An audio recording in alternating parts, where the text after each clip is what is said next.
Baik, ini adalah buku algoritma. Dulu itu ada 2 buku. Satu di buku pertama ditulis Pak Rinaldi Munir, terus buku yang kedua saya yang tulis.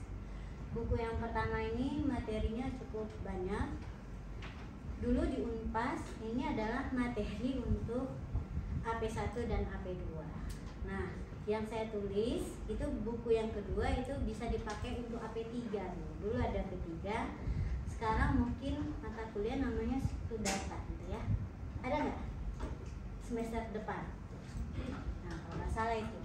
Terus buku yang saya itu nggak dibuat lagi versinya. Kemudian saya bantu Pak Rinaldi untuk membuat satu bab baru di sini.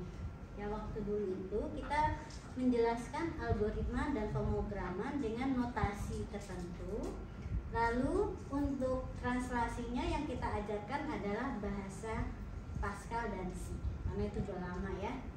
Nah, terakhir kan sekarang tuh yang banyak dipakai itu adalah bahasa Java gitu ya, untuk pemrogram berorientasi objek. Sebetulnya Java ini udah dekat dengan C. Nah, akhirnya saya bantu Pak Rinaldi untuk membuat di buku ini bab 20 itu contoh-contoh program dalam bahasa Java. Jadi akhirnya buku yang baru itu adalah saya sama Pak Rinaldi dengan saya.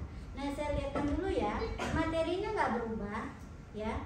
Materi dari buku yang edisi sekian tuh nggak berubah. Penerbitnya ini. Dan buku itu sekarang nggak dibuat lagi, nggak diterbitkan lagi, udah selesai. Jadi kalau kalian ingin mendapatkan buku ini bisa cari-cari, mungkin ada yang tersisa di toko buku atau di marketplace atau punya kakak kelas boleh ya. Atau sebetulnya algoritma wajib nggak punya buku ini, nggak juga sih, karena teorinya sih sedikit ya, prinsip-prinsipnya sedikit. Jadi kalian bisa memahami algoritma dengan banyak latihan. Mungkin beda kalau misalnya belajar RPL, kalau ada buku mah, karena tuh ada prinsip-prinsipnya cukup banyak, metode itu cukup lebih, dan itu harus kita punya buku gitu. Kalau yang ini sih banyakin latihan ya. Oke, kita lihat coba materinya ya. Materinya itu, nah ya, materi dari algoritma itu adalah kita belajar dasar-dasar pemrograman. Nah, di AP1 udah belajar kan ini semua ya, penjelasan tentang algoritma, bagaimana struktur dasarnya ya, bahwa di dalam algoritma itu ada 2 elemen yang penting ya, bagian untuk pengelolaan data. Karena algoritma itu atau sebuah program itu sesungguhnya terdiri dari 2 elemen yang penting, bagian data ya, data itu termasuk yang inputnya dan outputnya, dan bagiannya algoritma sendiri yang tugasnya adalah melakukan manipulasi terhadap data input agar mendapatkan output yang diinginkan. Jadi algoritma itu apa? Proses manipulasi terhadap data tersebut agar menghasilkan output yang diinginkan. Ya. Nah, ada algoritma, ada program.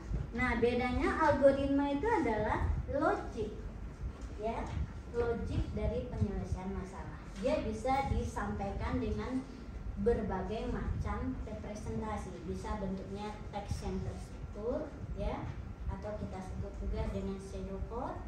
Ada juga dengan yang berupa grafis, kalian belajar namanya apa? Flowchart dan sebagainya. Nah, di algoritma saya lebih menekankan pakai yang model pseudocode ya. Apakah harus bikin algoritma dulu kalau kita buat program? Sebetulnya algoritma itu ada dalam pikiran kita, langkah-langkahnya itu.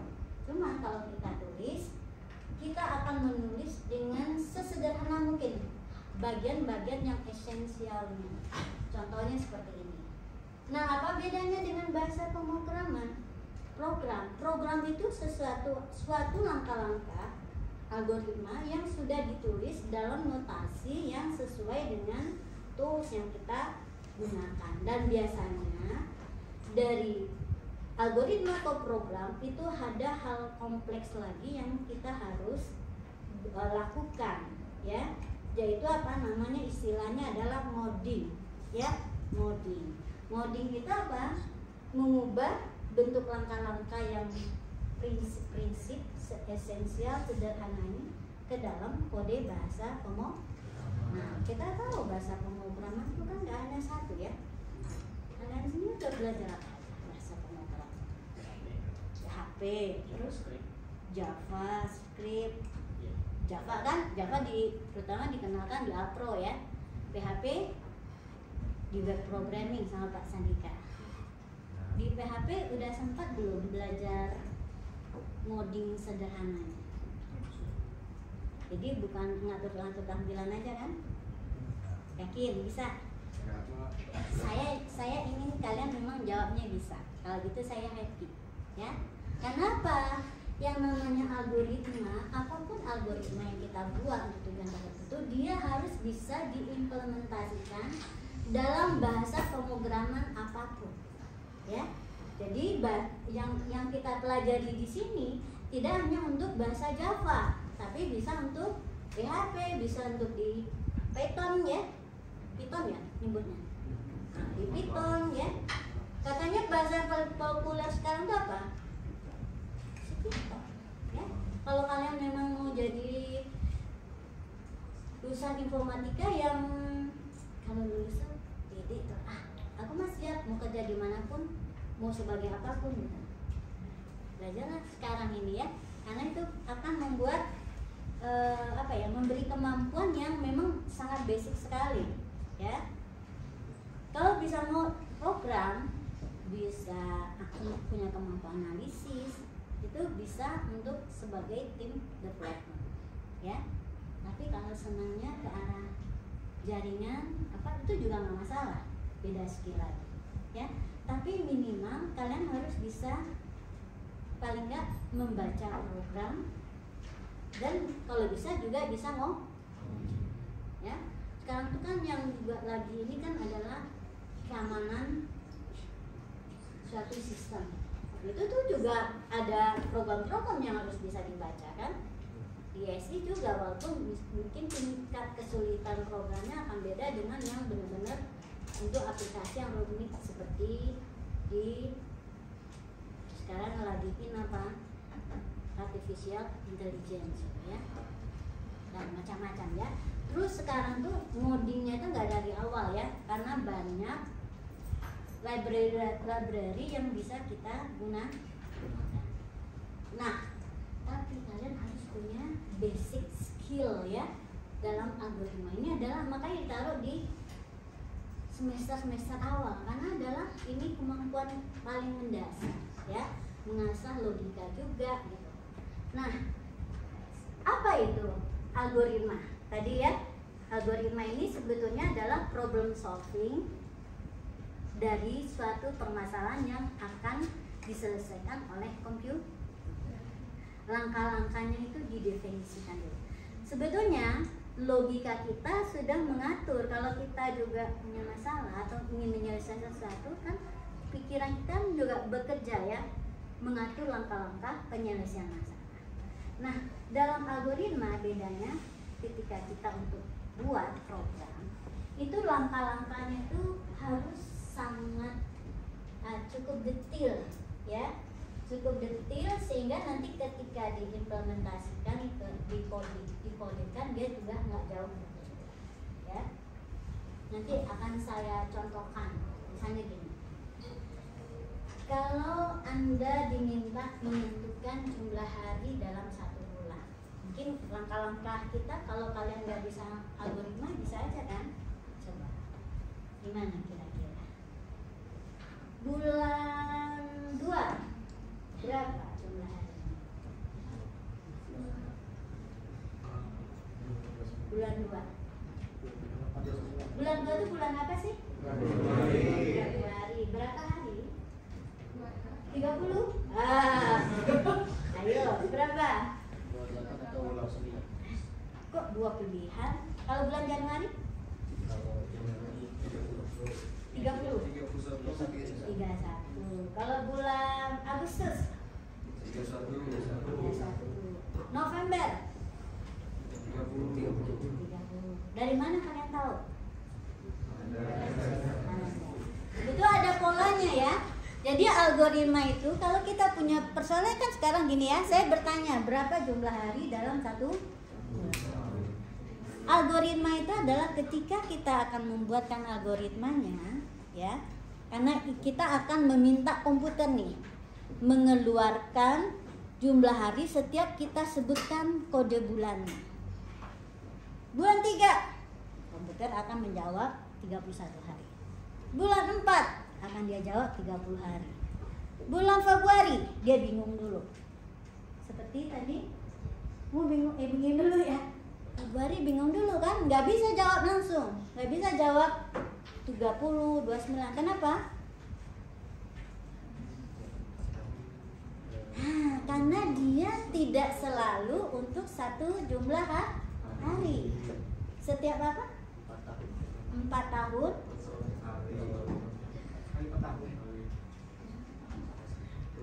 Apa menyatakannya. Jadi algoritma itu adalah kemampuan kita juga menyatakannya dalam suatu bahasa yang bisa dicerna oleh orang lain. Nah, kalau misalnya jawabnya adalah setiap 4 tahun. Kalau terputus itu belum selesai ya. Belum dapat outputnya. Outputnya kan jumlah hari. Belum dapat tuh outputnya. Coba. Kalau bulan Februari itu berapa hari? 28. Yakin? Yakin 28? Yakin. Enggak. Coba lihat kalender. Sekarang tahun berapa? 2024. Bulannya 29. Coba aja lihat. Di HP.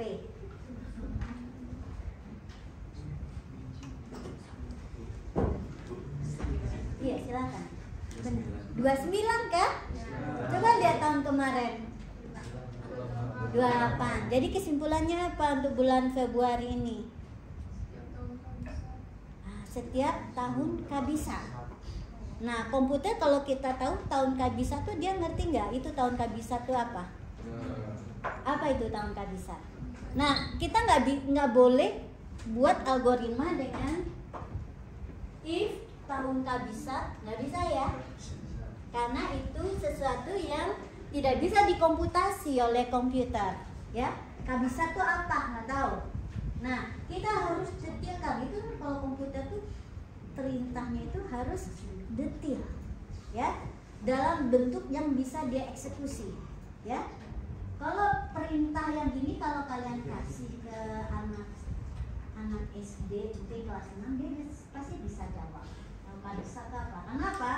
Sesuatu di otaknya berkomputasi lagi sebetulnya karena dia udah tahu kabisa itu adalah tahun seperti apa. Seperti apa itu tahunnya? Jangan 4 tahun sekali. Karena apa? Mulainya dari mana? Yang 29 itu kita nggak tahu. Ya. Memang 4 tahun sekali, tapi yang di tahun yang mana? Yang 29 kita nggak tahu. Nah, sekarang jangan pakai 4 tahun sekali. Tahun kabisa adalah tahun yang seperti apa? Kelipatan 4. Coba pakai kata yang lain. Kelipatan 4 itu apa? Bentuk ekspresi matematiknya bagaimana? Coba. Kelipatan 2 adalah suatu bilangan yang habis dibagi 2. Kelipatan 4 adalah suatu bilangan yang kan bukan ada sebuah string yang habis, enggak kan? Pasti bilangan.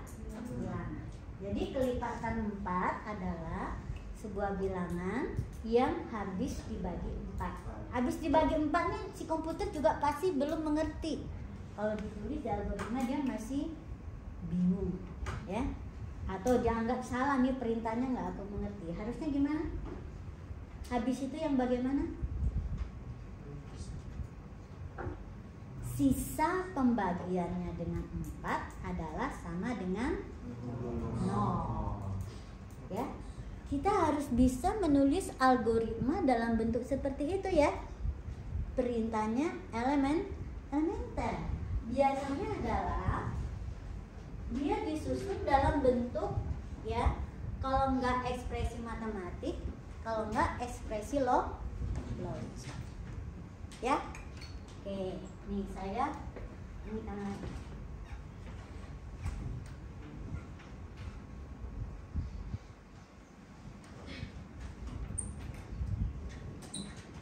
Jadi kalau kita lihat di contoh program, biasanya ada judul, ada bagian deklarasi data dulu. Kita biasakan mengenakan bagian deklarasi data. Data ini kalau dalam suatu istilah ilmu, ini yang kita sebut sebagai apa? Dia disimpan dalam istilah pemrogramannya, ini adalah variabel.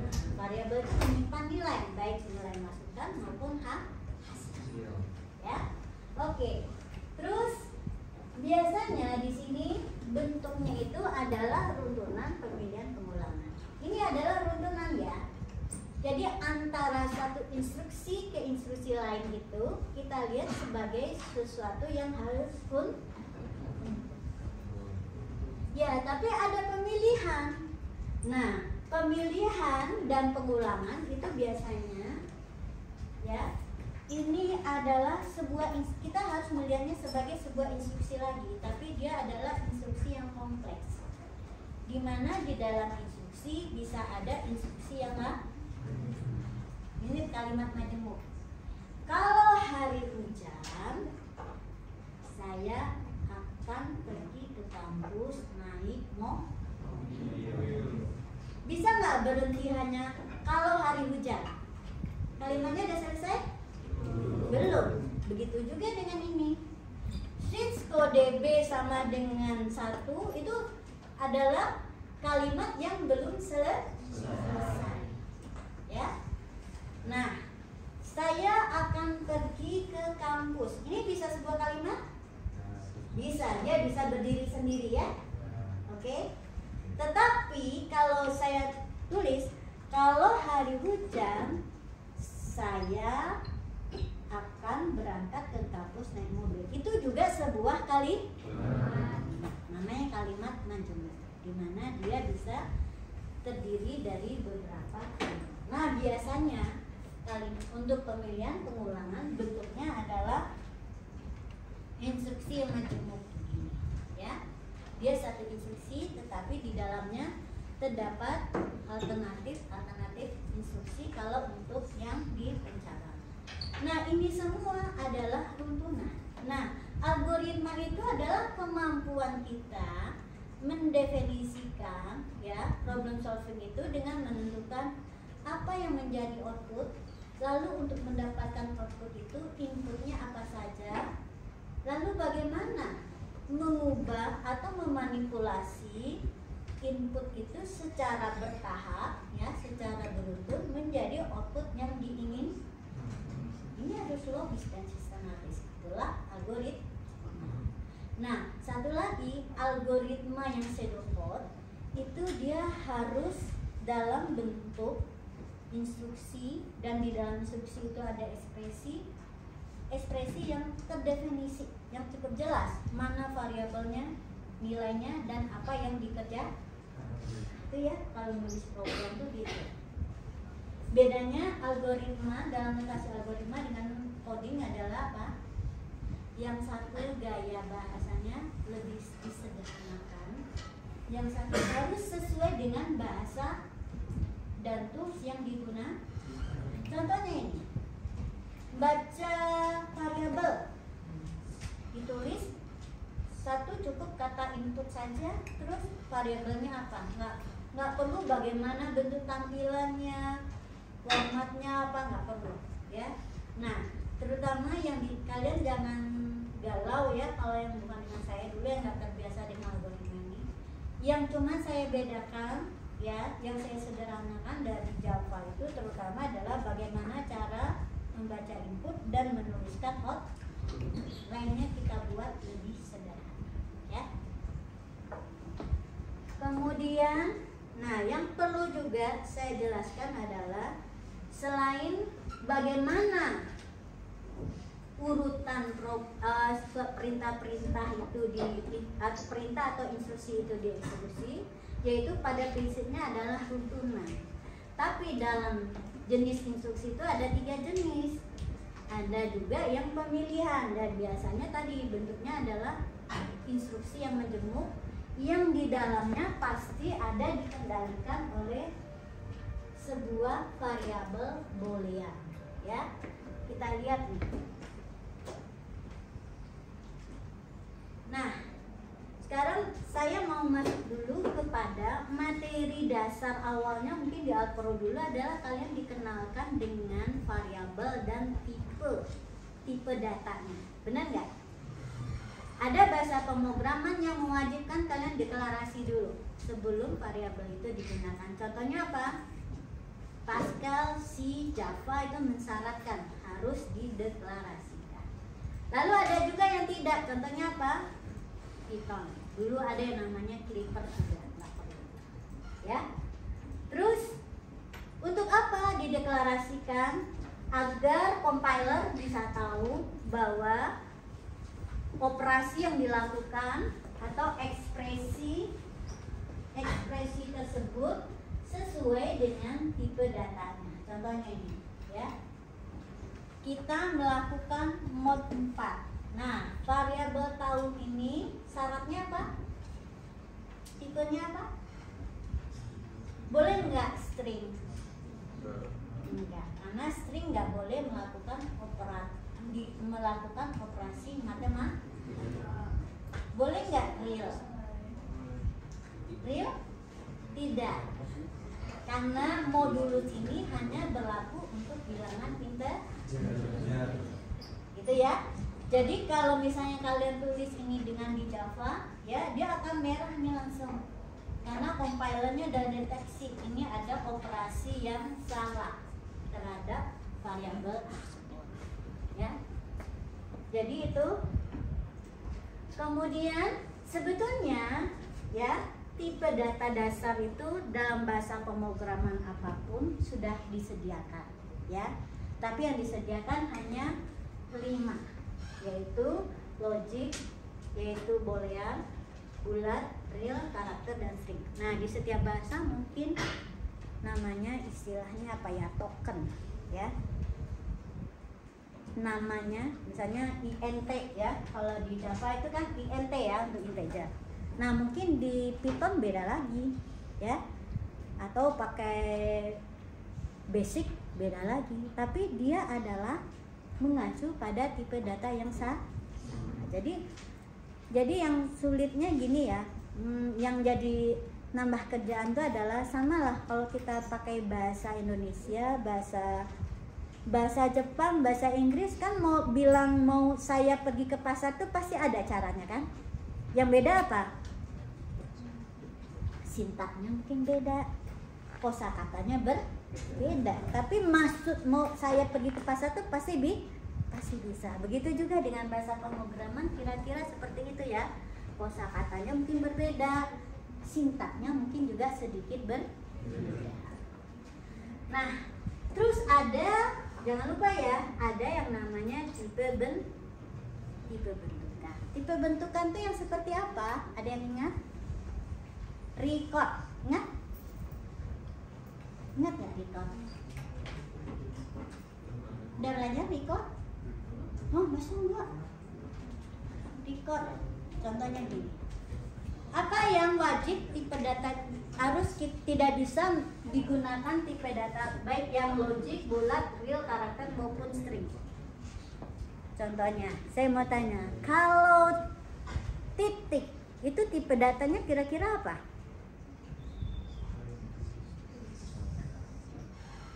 Nggak bisa kan integer? Karena dia punya 2 elemen, X dan Y. Nah, record atau tipe data terstruktur record itu adalah mengakomodir ya tipe bentukan seperti ini, di mana ada kumpulan objek yang atributnya nggak hanya satu tetapi lebih dari satu. Contohnya apa? Tadi titik, kemudian tanggal, karena tanggal itu punya elemen tanggalnya, bulannya, dan tahun. Ada lagi apa? Mahasiswa. Mahasiswa punya NRP, punya nama. Jadi ketika kalian registrasi formulir itu, satu formulir yang diisi oleh mahasiswa dia akan di database menjadi sebuah record, ya, database.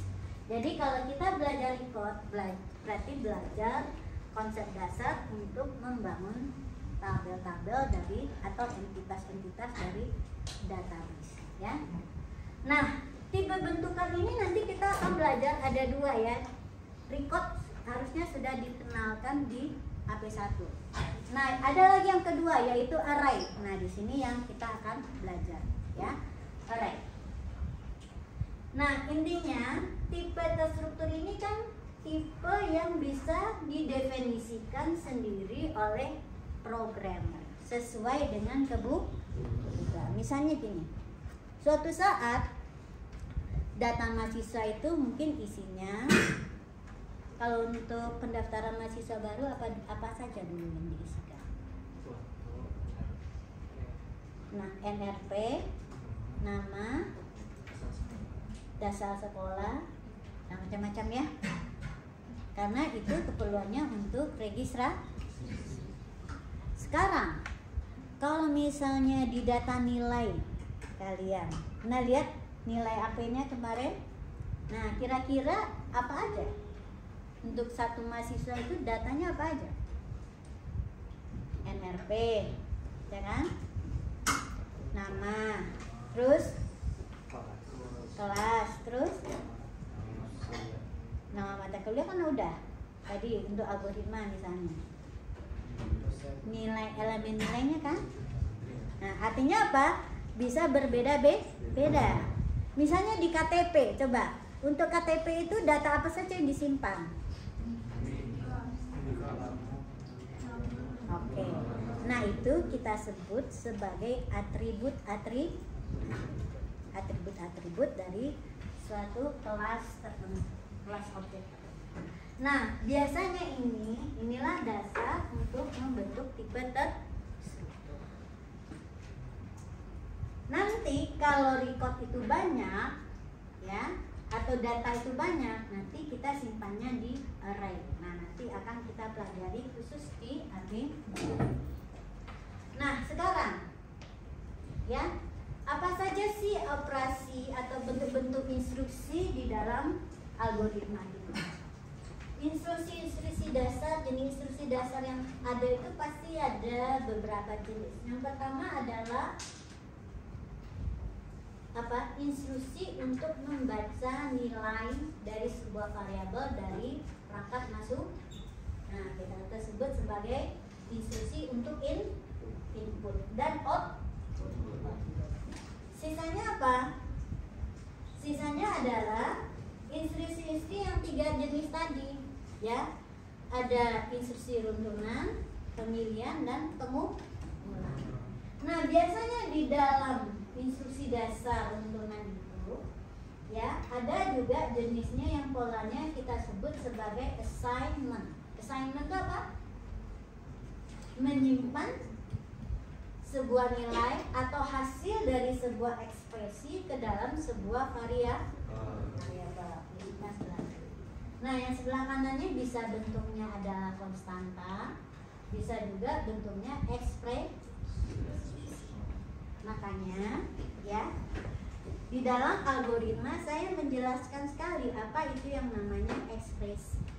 Karena ekspresi inilah kesempatan untuk melakukan manipulasi terhadap data. Bentuk ekspresinya bisa matematik atau aritmetik, bisa juga relasional, bisa juga operasi terhadap string, ya. Relasional atau logik, ya, bisa. Relasional itu contohnya apa? Membandingkan dua variabel atau sebuah variabel dengan nilai yang lain. Nah, ekspresi itu yang menjadi dasar, ya, untuk baik, ya, untuk mengendalikan atau melakukan manipulasi di dalam berbagai instruksi selain input dan output, ya. Oke. Nah, Ekspresi itu apa? Susunan operan dan operator. Mana yang operan? Operan itu yang variabel dan konstanta. Ini kita sebut sebagai operan. Sedangkan operator contohnya mod, div, dan sebagainya. Kalau dalam ekspresi relasional, besar sama, kecil sama, ya, itu adalah operator dari relasional. Bahkan juga ada dua ekspresi logik bisa kita gabung dengan and atau or. Ya. Kalau besar sama dengan, kecil dan sebagainya itu adalah untuk membandingkan dua nilai, baik tersimpan di variabel maupun konstan. Sedangkan or and itu untuk menggabungkan dua ekspresi logik. Ya. Nah, ini penting karena ini juga dasar tadi ya. Oke, terus runtunan itu ada ya. Runtunan itu terutama dibentuk oleh instruksi-instruksi yang elementer ya. Bisa instruksi input, instruksi output, atau instruksi assignment. Atau dan instruksi itu juga bisa dikombinasikan dalam sebuah instruksi yang lebih kompleks. Misalnya adalah instruksi yang bentuknya pemilihan atau ya, tadi saya sebut sebagai instruksi yang majemuk, seperti juga dalam bahasa Indonesia juga ada kalimat majemuk. Nah, instruksi majemuk itu biasanya pasti di sana itu dikendalikan oleh apa? Ekspresi logik, yaitu ekspresi yang menghasilkan nilai true atau false, ya, pasti ada. Oke, ini udah belajar semua kan? Pengulangannya tuh pakai for, repeat dan sebagainya. Kalau pemilihan dia pakai if, pakai case, udah ya. Jadi ini kalian udah paham. Terus yang kita sudah pelajari lagi apa? Oh, pemrograman modul. Bagaimana kalau suatu program, kalau sekarang kan kalian buat ya, satu program tuh nggak lebih dari misalnya paling 20 baris gitu ya, pendek-pendek gitu. Nah, kalau nanti semakin ke atas ya, kalian bisa bikin project yang sangat rumit atau enggak menunggu project rumit. Kalau sudah belajar tentang record, biasanya kita sudah mulai merasakan kebutuhan untuk membuat modul-modul. Ya, modul itu berupa apa? Prosedur dan fungsi. Kenapa? Karena kita tahu bahwa instruksi yang panjang yang tadi kita tulis di main program itu bisa kita bungkus-bungkus ke dalam bungkusan yang namanya prosedur dan fungsi. Kenapa demikian dibuat? Karena nanti akan ada instruksi-instruksi yang cuma sekali tulis tapi bisa kita gunakan atau panggil berkali-kali, jadi efisien ya. Nah, nanti dicontohkan tuh ya seperti apa.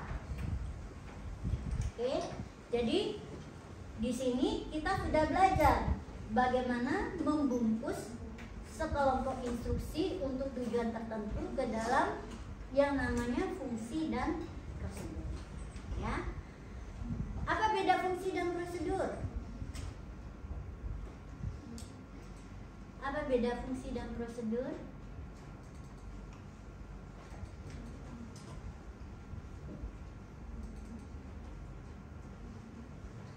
Ada yang tahu?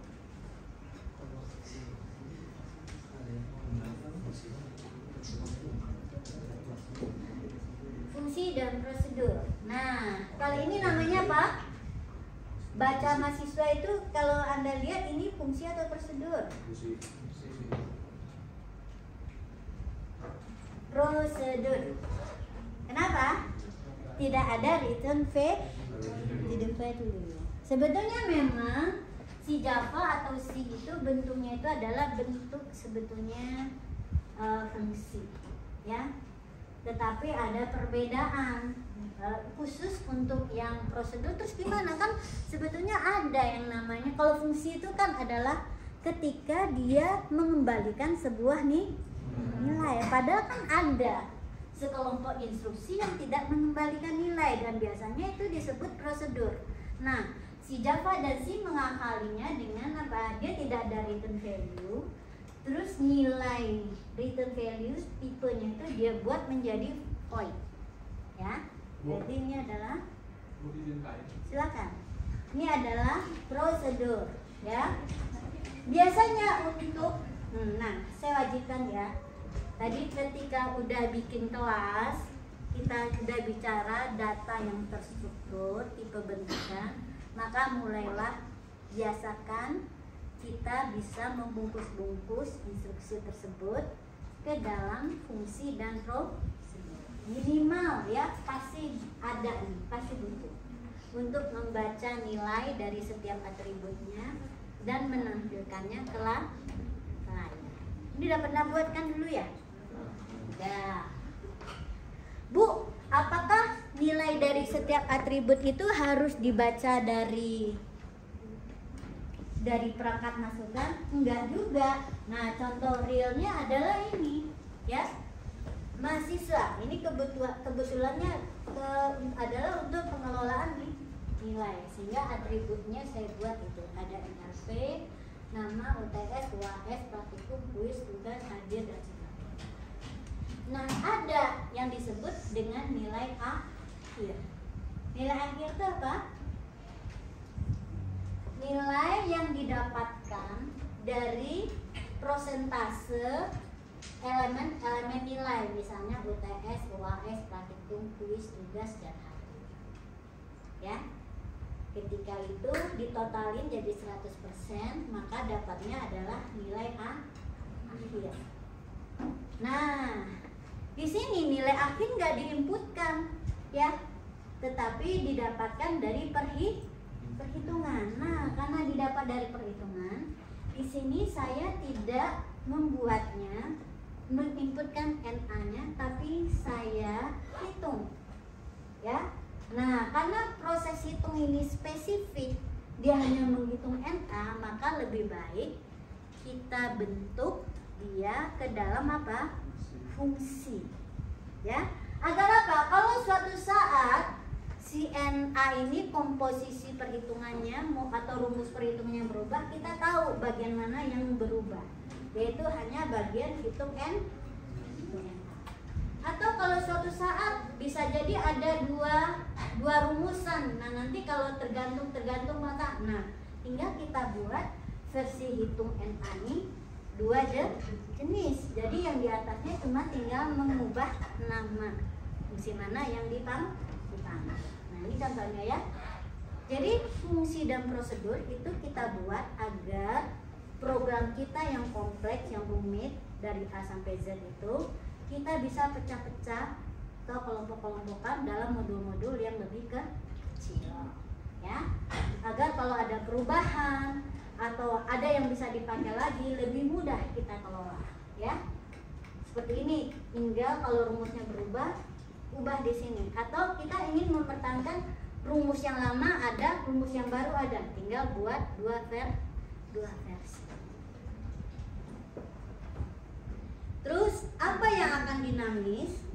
Yang dinamis salah satunya adalah dari main program.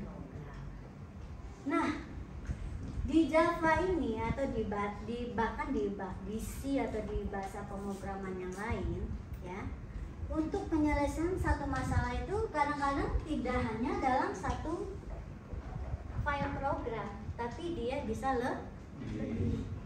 Jadi beberapa file program kita compile akan menghasilkan satu aplikasi, ya. Nah, contohnya ini untuk mahasiswa saya buat main programnya di sini.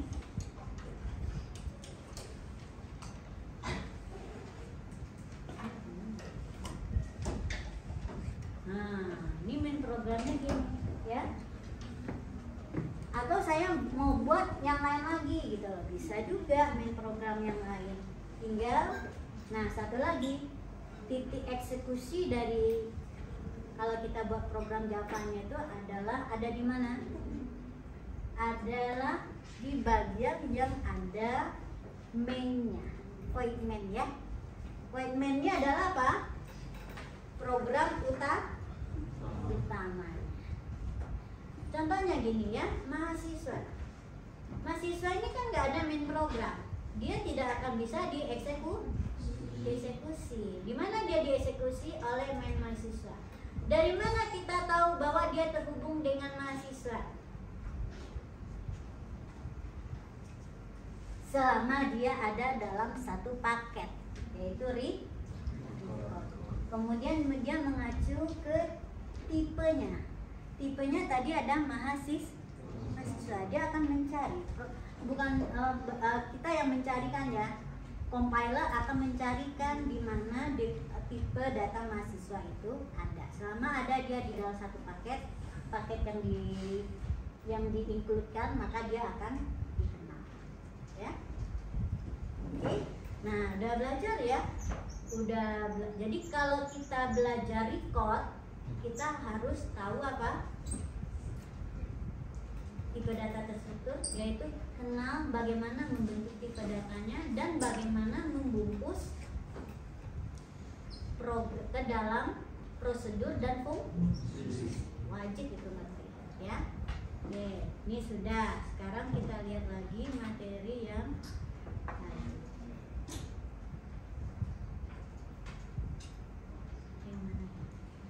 Oh ini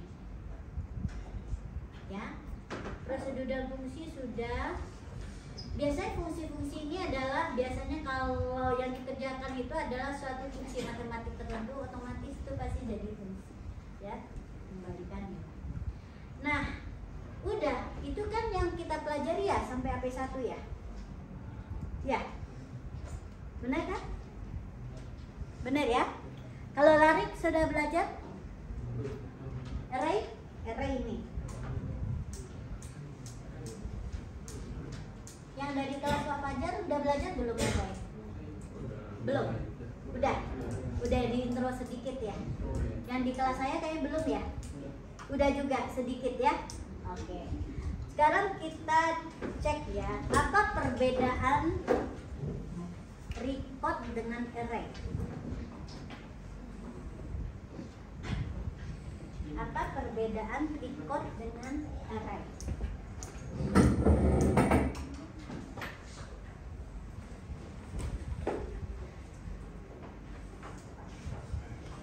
Begini ya, ada tadi tipe data sederhana ya.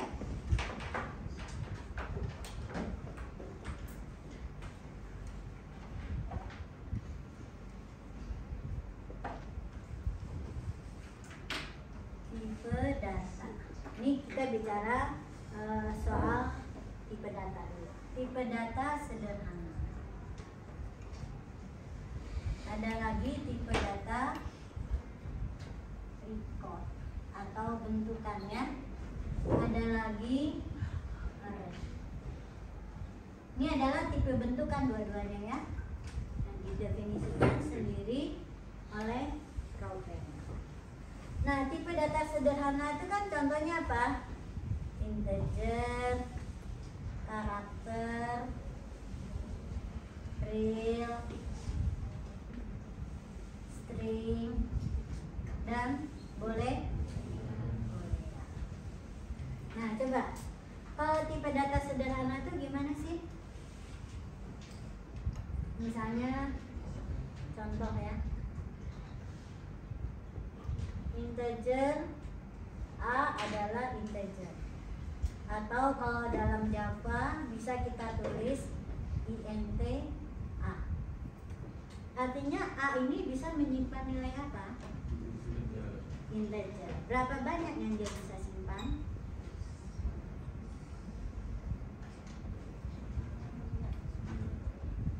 Misalnya di sini ya, kan ada banyak mahasiswa nih. Kalau saya gunakan integer, kalau saya ingin menyimpan data tinggi mahasiswa, siapa namanya? Ariel. Masa saya mau simpan nilai tinggi Ariel. Tinggi Ariel berapa? 164 ya. Berarti kalau saya inputkan tinggi A, Berarti berapa nilainya saat itu? Kalau yang saya tanya Ariel, dia akan menuliskan 166. Ya. Kalau saya tanya ke Murad tingginya berapa? 169. Kalau saya inputkan lagi A, berarti terus Murad isi 169.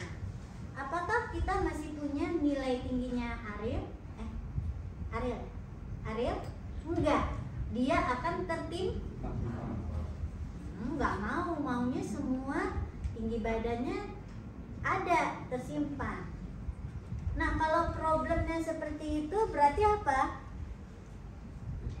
Tipe datanya harus diubah. Nggak bisa tipe data sederhana. Solusinya apa? Bentuk dia menjadi karena array itu bisa menyimpan banyak nilai. Ibaratnya gini, kalau A itu adalah array 1 sampai 10 of integer, berarti dia bisa menyimpan berapa banyak nilai? 10. Nah, kalau bacanya harus gini jadinya. Input A yang ke 0. Ya kan? Misalnya nanti ini 164. Input A yang ke 1. Ya. Ini akan berisi 169 dan seterusnya. Kalau pakai cara seperti ini, kita perlu perintah inputnya sebanyak berapa?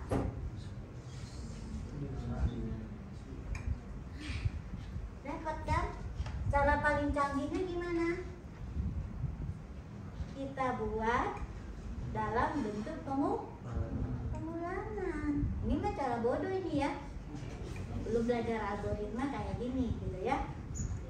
Kalau udah lulus AP1, ini harus kalian ubah menjadi for integer I sama dengan integer. Kalau di Java ya, I sama dengan 0, I kecil dari 10, I plus. Terus apa yang dilakukan? Baca. Bacanya kalau saya tulis dalam algoritma boleh input A yang ke, apa yang berubah di sini? Menjadi variabel I. Nggak boleh 1, 2, 3 lagi ya. Karena pola seperti ini membuat programnya menjadi ring. Itu gunanya pengulangan ya. Sebuah perintah yang sama berulang-ulang pasti ada pola untuk membingkainya menjadi instruksi pengulangan. Ya. Nah, ini contohnya adalah bagaimana kalau kita belajar tipe data terstruktur ini, pasti kita belajar kenapa kita perlu tipe data seperti itu. Terus nanti adalah perintah-perintah apa saja yang jadinya wajib ada, ya, dan bagaimana mengelolanya, karena atau bagaimana mengaksesnya. Kenapa? Karena struktur data tersebut menjadi tidak sederhana. Kalau contohnya seperti ini, array itu bentuk laci, jadi kita harus sebutkan index, ya, itu ya. Oke. Nah, di sini biasanya akan ada contoh-contoh bagaimana mengelola data yang tersimpan dalam array, baik cara menyimpannya, cara menampilkan keseluruhannya ke layar, atau hanya menampilkan elemen tertentu saja, ya. Itu ada cara tertentu. Dan terutama cara mengakses nilainya. Cara mengakses nilainya udah tahu ya. Sebutkan nama arraynya dan nggak boleh lepas. Nah, sekarang ini tadi berarti array dulu ya. Kebalik. Ini contoh array, ya. Ini array. Jadi array itu adalah kalau ya data yang kita kelola itu banyak dan dia harus dipertahankan nilainya masing-masing. Ya, oke. Biasanya data ini berasal dari objek yang berbeda. Ya, makanya ini ya. Oke. Nah, sekarang record. Record ini kenapa muncul kebutuhan record? Oh, tadi tinggi. Sekarang saya nggak hanya mau penting dengan tingginya, tapi banyak hal. Misalnya data ulang tahun, tanggal lahirnya, asal SMA-nya, berarti apa? Dan itu harus satu kesatuan. Agar apa? Agar nggak kecampur. Jangan-jangan tingginya dari tinggi A ya, dapat tanggal lahirnya dari murah. Jangan sampai seperti itu. Nah, kalau ada relasi antara data tersebut ya dari bentuk objek tertentu, maka kita harus bentuk dia ke dalam record. Nggak menjadi data tinggi, data variabel nama, nggak kita simpan dia sebagai variabel yang bertipe sederhana. Enggak, kita bentuk tadi yang tadinya misalnya gini ya, input nama, input tinggi, enggak seperti ini lagi ya, input umur ya, enggak gini lagi, tapi ini kita satukan. Kalau yang kita masuk adalah info dari atribut atau atribut dari objek tertentu ya, kita bentuk misalnya ini mahasiswa. Ini untuk yang ininya ya, untuk di algoritmanya record. Nah, di sini kita jelaskan recordnya apa aja. Misalnya NLP, tipenya apa? Misalnya adalah string, nama, string. Nah, kayak gini jadinya, tinggi, integer, umur, integer. Tapi biasanya ya, kalau untuk keperluan jangka panjang, orang tidak akan menyimpan umur. Tapi apa yang disimpan? Tanggal lah. Soalnya gimana? Kalau umur, bagaimana kita tahu 3 tahun ke depan jangan-jangan umurnya tidak akan berubah. Jadi yang disimpan biasanya adalah tanggal lahir. Lalu umur bagaimana cara mendapatkannya? Umur didapatkan dari komputasi, mengurangi tanggal sekarang dengan tanggal lahir, terutama bulan dan tahun ya, itu caranya. Dan pasti logikanya kalian bisa rumuskan, definisikan bagaimana menghitung ya. Dan inilah ya, artinya apa? Record ini adalah kita mendefinisikan struktur data dari sekelompok objek tertentu. Misalnya apa? Objek mahasiswa. Nah, mahasiswa atributnya apa saja? Nah, nanti ya, record ini sebetulnya kemampuannya hanya menyimpan untuk satu objek. Nah, kalau banyak objek mahasiswa gimana? Disimpannya di mana? Disimpan di array, tapi array-nya sekarang tipenya bukan tipe data sederhana, tetapi bertipe record. Nanti kita belajar ya, array of record. Nah, array of record itulah yang kalian kenal sekarang dengan tabel-tabel di data. Gitu ya.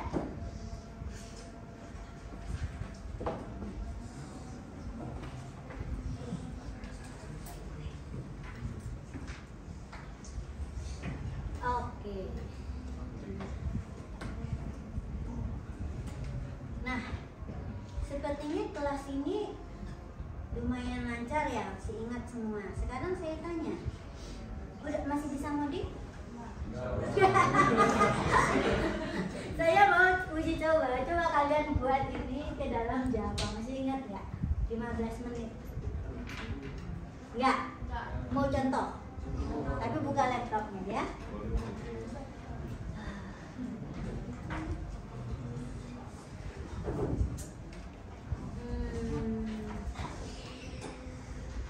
Ini di bukan pencabangan. Nah ini ya. Oke. Nah coba ini ya. Saya punya contoh sederhana ya. Jadi gini. Kalau cara kita belajar tuh berbeda ya. Ketika kita belajar untuk menyelesaikan permasalahan dengan menyelesaikan langkah-langkahnya dengan belajar ngoding. Ini caranya beda, ya.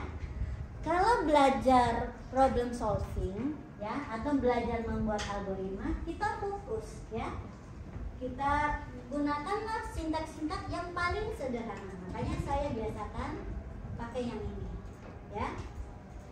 Terus Bu, nanti susah lagi kalau kita mau ngoding. Enggak apa-apa, ambil yang paling sederhana. Minimal kalian sederhanakan cara membaca input dan menuliskan output. Yang lain-lain silakan samakan dengan sintak Java, biar nggak susah lagi. Atau kalian mau pakai gaya PHP pun nggak masalah. Tapi PHP pasti lebih susah karena PHP itu terbagi-bagi ya. Ada bagian yang ngatur tampilan, ada yang baca, ada yang ke database-nya gitu ya. Saya nggak tahu, tapi itu pasti agak rumit lagi. Nah, seperti ini saya tulis ya. Nah, gaya untuk pakai pencabangannya mau pakai gaya switch atau case seperti ini, atau mau ditulis nggak ada case-nya juga nggak masalah ya. Yang kita tahu adalah, yang kalian harus mengerti adalah bahwa ketika switch ini kelihatan cuma variabel. Sebetulnya di sini terjadi apa? Perbandingan, mengecek. Gimana dia ini? Switch kode B. Sebetulnya ini adalah membandingkan apakah dia sama dengan 1. Terus kalau koma ini nanti dibaca atau apakah dia kode B ini sama dengan 3, atau apakah dia sama dengan 5. Nah, ini adalah cara desainer bahasa pemrograman untuk menyederhanakan sintak. Ya, yang kita perlu tahu adalah ini maksudnya bagaimana, ya. Dan nanti kalian tinggal sesuaikan kalau dengan bahasa lain tuh seperti apa. Jadi yang harus diingat, karena ini adalah pencabangan, pasti adalah di sini terjadinya pemeriksaan terhadap alternatif. Nah, alternatif dengan nilai-nilai yang berbeda tetapi yang dikerjakan sama, kita bisa kelompokkan. Ya, itu intinya ya. Sedangkan yang berbeda berarti dia akan mengerjakan instruksi yang lain. Nah, itu bentuknya dengan switch case. Nah, di Java dia seperti ini. Oke, sekarang coba kalian ubah yang bentuk saya gaya notasi algoritma yang seperti ini, coba diubah ke dalam bentuk Java. Bisa? Bisa lah, ya. Ininya algoritmanya udah ada. Nah, dari sini untuk ke Java itu yang dibutuhkan kemampuan apa? Coding. Coding ini adalah translasi. Itu kalian kalau nggak latihan, kalian nggak akan pernah bisa, ya. Jadi ini coding ini siapapun pasti bisa, asal apa? Sering-sering mempraktekkan sehingga hafal. Terus sebanyak mungkin punya contoh-contoh program, ya. Pasti bisa coding ini, ya. Ini adalah membiasakan, ya. Beda dengan ketika membuat problem solving, ini butuh latihan untuk mengenal. Kalau translasi enggak, ya. Menyesuaikan dengan sintak dengan melihat contoh-contoh.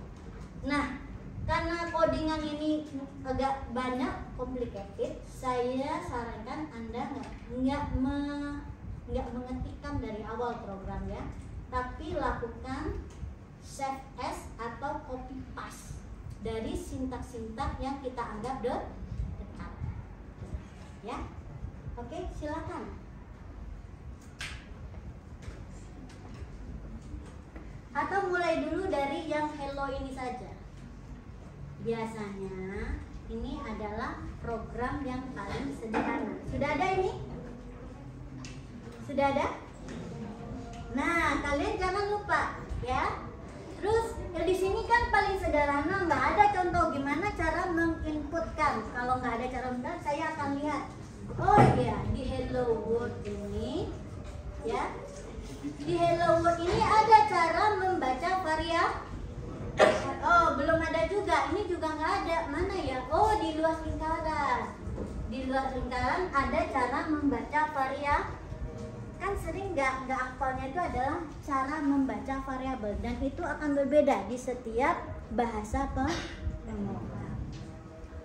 Jadi kuncinya itu kalau mau belajar ngoding ya dipraktekkan ya. Dan jangan lupa, jangan mau praktek tapi nggak ada contoh. Kumpulkan dulu contoh sebanyak-banyak ya. Oke, jadi gitu ya. Nah sekarang bagaimana cara save as? Nah gini ya, klik salah satu program yang dianggap ada contohnya, kemudian copy ya, copy karena kita mau buka program baru, terus paste ya, refactor, paste ya, paste. Pasti dia akan minta nama yang baru. Misalnya apa namanya tadi apa? Itu apa? Bukan, yang ini akan buat apa namanya? Apa itu? Kan tentukan jumlah hari ya. Jumlah hari bulan ya. Misalnya saya namakan ini. Oke. Nah, kita lihat ya mana yang jumlah hari bulan. Oh, ini. Nah, dari sini kalian mengedit ya. Jadi jangan ketik dari awal dari sana, tapi dari program yang sudah ada. Sekarang saya tinggal lihat itu. Ya. Apa dulu dia? Oh, deklarasi variabel.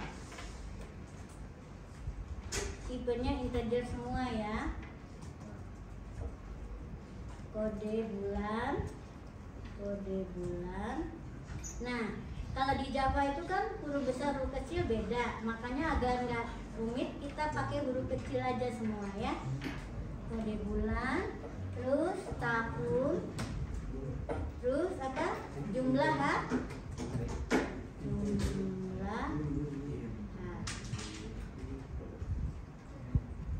Oke.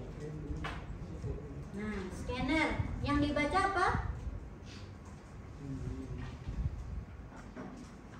Kode bulan. Ini saya ajarilah cara cepat mengedit program.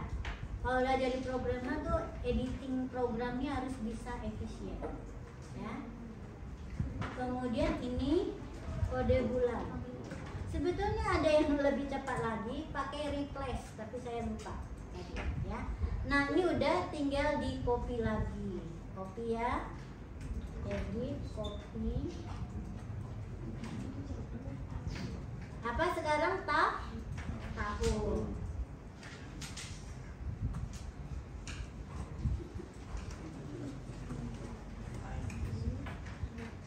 Ini tahun.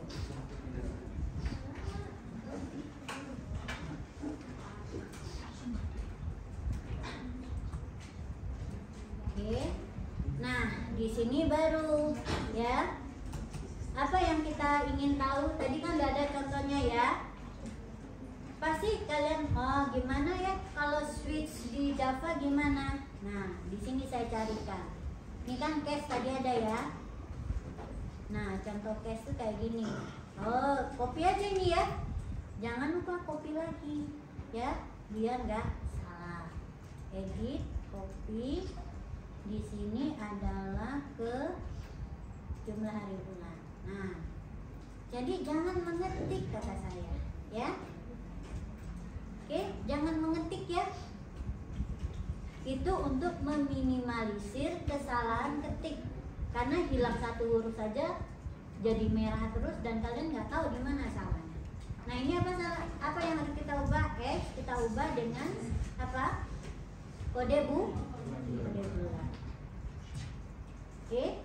Nah, itu tadi satu aja. Jadi kalau di Java di depannya harus ditambahkan token atau kata yang berarti yaitu cache, ya. Kata kuncinya ada cache di depan. Dan dia itu apa? Satu sama untuk mulai bulan 1, 3 dan sekiannya sama yang dilakukan. Maka saya pisahkan dengan enggak. Kalau di Java tuh nggak boleh pakai koma. Contohnya gini ya, saya kan lupa nih, kenapa error? Tahu kenapa? Nggak boleh dia pakai koma. Nah, ternyata di Java itu caranya apa?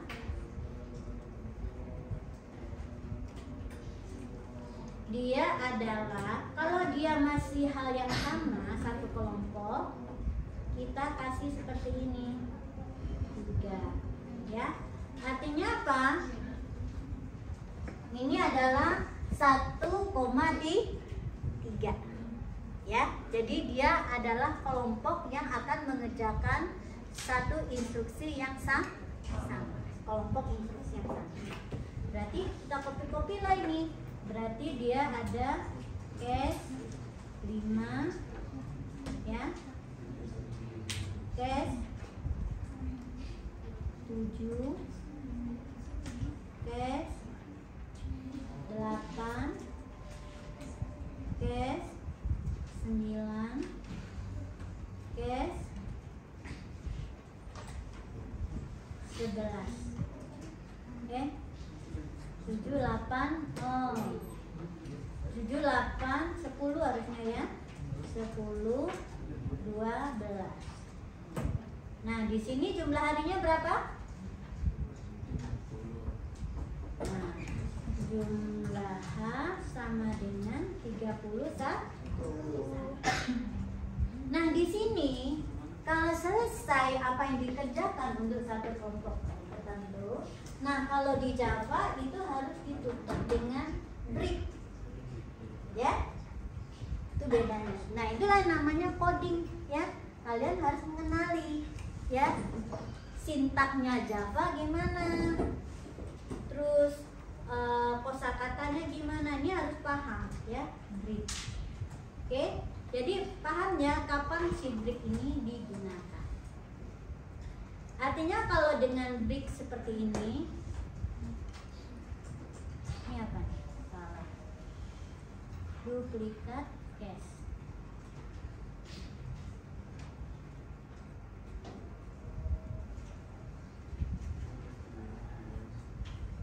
Kenapa salah? Hah? Itu yang di bawahnya masih ada dua. Memang ada cache di sini. Cache 1.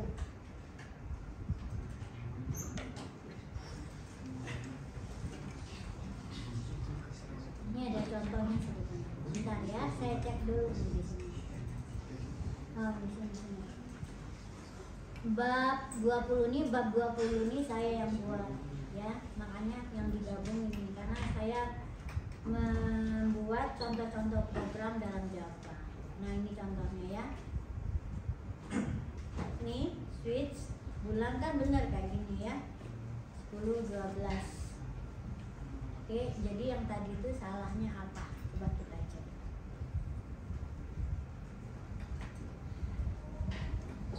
Cache kode bulan.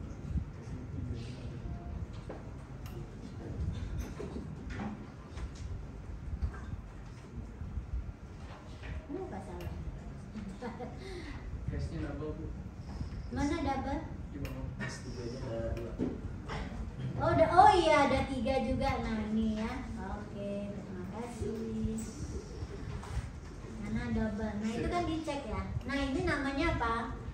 Kelebihan dulu ya. Bayangkan dulu kami mengajar dengan bahasa Pascal dan Si. Pascal dan Si itu karena nggak terbiasa dengan hinta. Kalau udah ada pas kan ketahuan errornya tuh pas di compile. Mahasiswa tuh bingung. Kalau sekarang kan dengan dikasih tahu nih bisa langsung terdeteksi di mana posisi salahnya. Ini enaknya pakai Java. Oke, 1, 3, 5, 7, 8, 10, 12. Ya. Jadi break ini membuat apa? Program menghentikan pemeriksaan pada case yang break.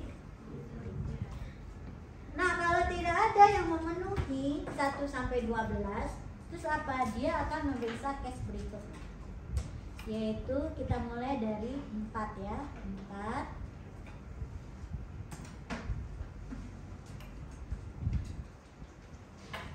Terus case-nya case 6, case 9, case 11 ya. Di sini jumlahnya sama dengan 30.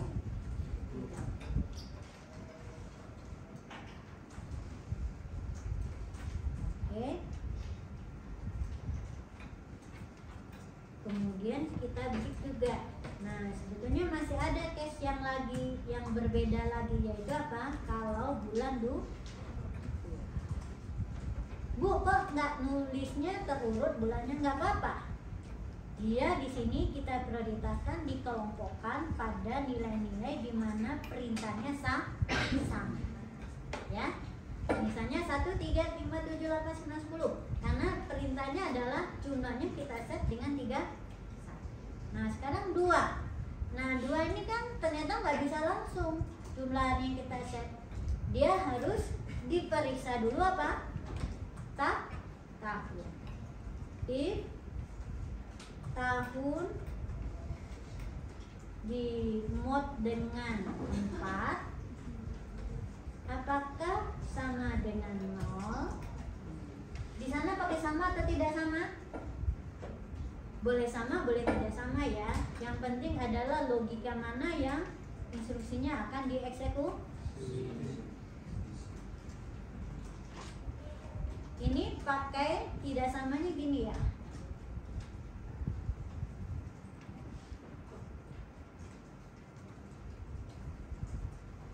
Tahun mod 4. Oh ya.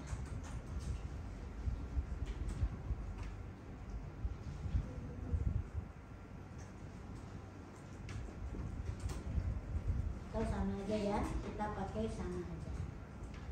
Dia masih error toh? Di sini apanya yang error? Karena memang perintahnya belum selesai. Berarti ini numnya sama dengan jumlah hari sama dengan 29. Else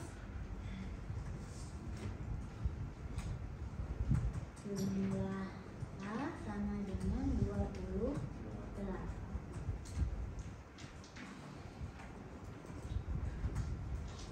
Ya, nah ini kan. Nah ini perbedaannya, kalau di Java nggak ada then ya, maksudnya kosakata then-nya nggak ditulis, tapi secara logik bagian then itu adalah yang setelah ekspresi boolean. Itu adalah perintah untuk yang dikerjakan kalau benar itu adalah ini ya, sebelum else ya. Bagaimana kalau else nggak ada? Berarti langsung setelah ekspresi boolean dia tanpa then, ini adalah perintah yang akan dikerjakan.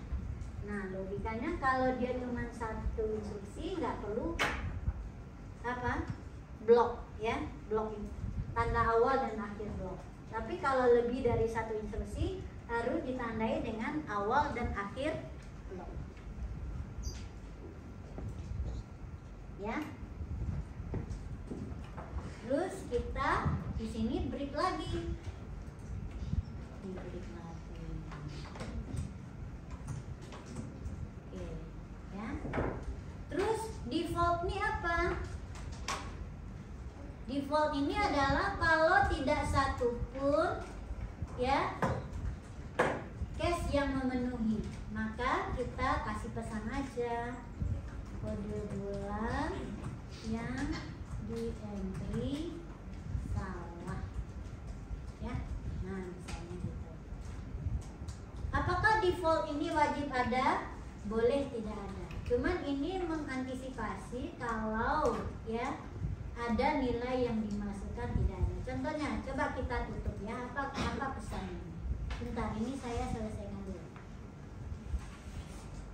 Oke, ini udah benar ya. Sekarang boleh nggak default ini dihilangkan? Coba-coba saja.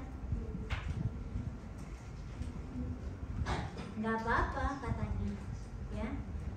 Cuman ini akan bahayanya nanti ketika dieksekusi kalau yang di entry-nya ada 13 nggak ketahuan. Contohnya ya, saya run nih sekarang.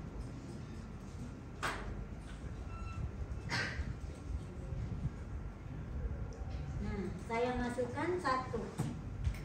Ketik tahunnya 2020.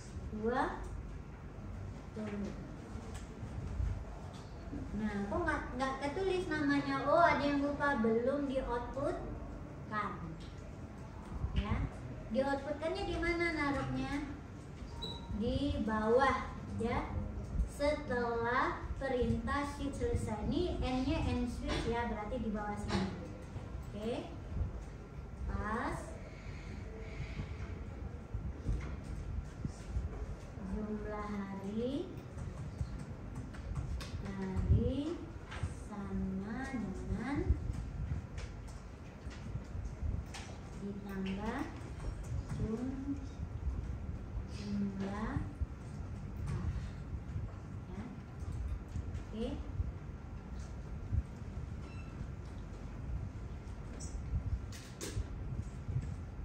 Nah, dia bermasalah kan ternyata. Kenapa? Karena kalau misalnya si defaultnya 13, jumlah H ini yang ditampilkan ke sini tidak terdefinisi. Sebaiknya kita beri nilai awal.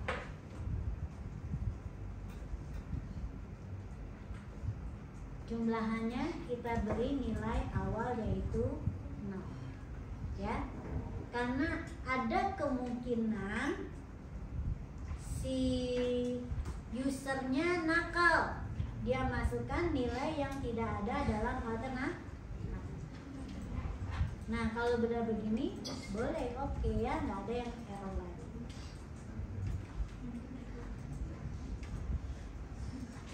Satu. Nah, ketik tahun. Nah, sebetulnya apa yang salah? Sebetulnya kita perlu tahu tuh kalau apa? Kalau apa? Kalau bulannya adalah 2. Nah, berarti input tahunnya jangan di sini ya. Kita pindahkan ya. Sekarang nggak apa-apa, kita masukkan dulu. Ya. Nah, sekarang saya masukkan 2. Nah, baru dia tanya tahun 2021. 8. Nah, tadi saya pesan ya. Saya nggak mau kalau apa? Kalau bulannya bukan 2, tahunnya jangan, nggak perlu dimasukkan deh. Berarti saya pindahkan ini ya. Saya pindahkan perintah memasukkan tahun ini ke bawah. Saya cut, saya pindahkan ke sini. Oke, saya pindahkan. Oke, ya. Dia nggak perlu di blok ya, karena batas bloknya di sini langsung dari cache-nya. Itu sekaligus menjadi batas dari blok setiap cache. Oke, saya coba run lagi.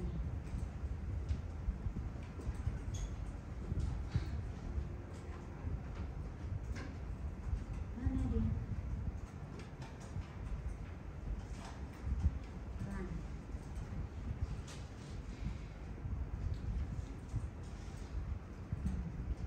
Ketik bulan 3. Nah, ditanya kan tahunnya. Lebih enak ini ya. Nah, ini berarti apa yang berubah? Algoritma sesungguhnya yang berubah. Algoritma kita buat lebih efisien. Ini bukan kode program yang berubah ya. Walaupun saya mengubah di kode program, tapi sesungguhnya di sini terjadi perubahan algoritma. Karena logiknya berubah, bahwa kita memindahkan untuk permintaan tahunnya hanya kalau bulan yang dimasukkan adalah bulan Kalau programmer yang bagus itu seperti itu, dia akan berusaha bahwa programnya itu algoritmanya efisien, akurat, antisipatif, efisien. Dia bisa mengantisipasi bahwa si user itu bisa nakal atau bisa tidak mengerti, sehingga memasukkan data-data yang tidak boleh atau tidak tepat. Nah, programmer yang baik seperti itu, tidak mengasosiasikan bahwa program ini dipakai oleh orang seperti dia yang pasti disiplin, yang pasti hati-hati, enggak, ya.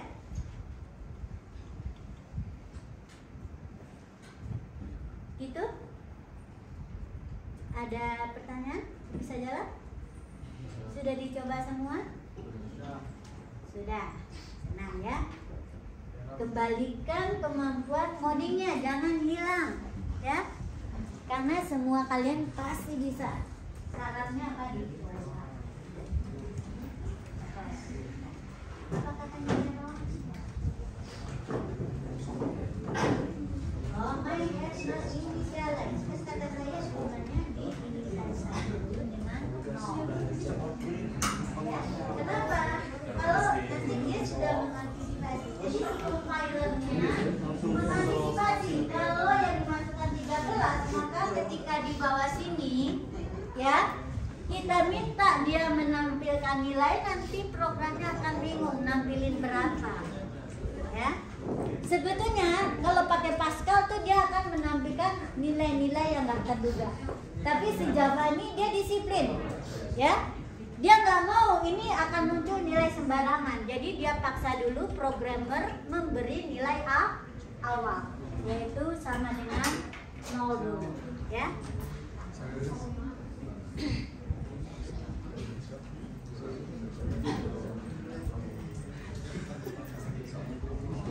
Ini masih merekam? Alhamdulillah. Nanti yang tidak hadir tetap bisa mengikuti.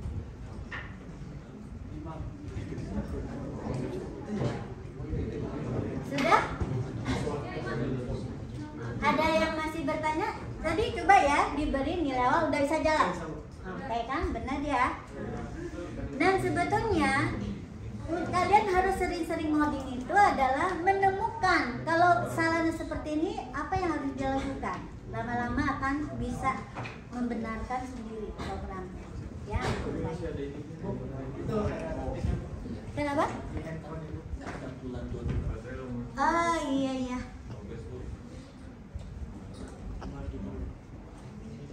Apa-apa.